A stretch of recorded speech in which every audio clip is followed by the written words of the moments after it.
You ask Tiger to solve. This deals with linear equations with one unknown.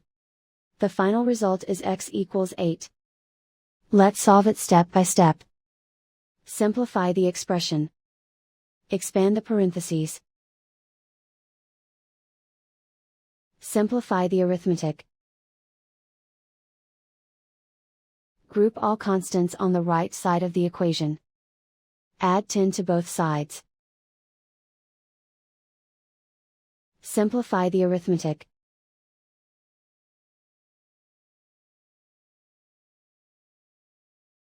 Isolate the x.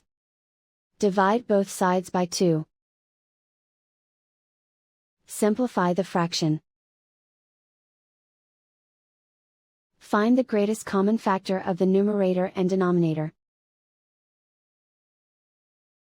Factor out and cancel the greatest common factor. And so the final result is x equals 8.